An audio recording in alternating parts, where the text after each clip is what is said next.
તો જો આપણી બાઇક છે, બાઇક પર આવી ગયા છો। 4:15નો કેવો મોસમ છે ભાઈ, 4-4:30 વાગ્યાનું।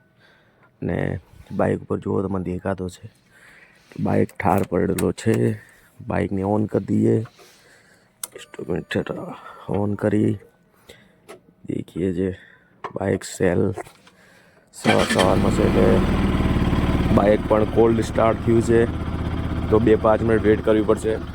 કેમ કે 2-5 મિનિટ વેઇટ કરી અને પછી જ આગળ વધીએ કે ગાડી થોડી ગરમ થઈ જાય બાઇક, તો ગરમ થાય પછી દેખીએ આગળ શું છે શું નથી। ઓહો ગાઈસ, તમે માનો નહીં, બાઇક ઉપર કેવી ગજબ નેક્સ્ટ લેવલની ઠંડી લાગે છે। જેકેટ પહેરવા છે મારે, પણ જેકેટ પણ કામ નથી આવતું।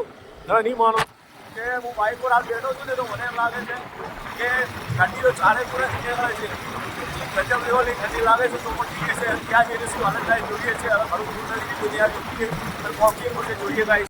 તો જો આપણે બાઇક પડી છે, ઘરેથી આપણે નીકળી તો ગયા હતા, સવારમાં મૂડમાં લઈને નીકળી તો ગયા હતા, પણ હવે નીકળ્યા બાઇક પર આવ્યા પછી ખબર પડી કે આપણી હાલત કેવી થાય છે। એટલે નીકળ્યો પણ મતલબ કે બવાલ મચી ગયો। તો બ્લોગ દેખતા રહીજો, આગળ બી દેખાડીશું। વિડીયો સારો લાગે તો લાઈક છે, સબસ્ક્રાઈબ કરજો। જય હિન્દ ગાઈસ, બાય બાય।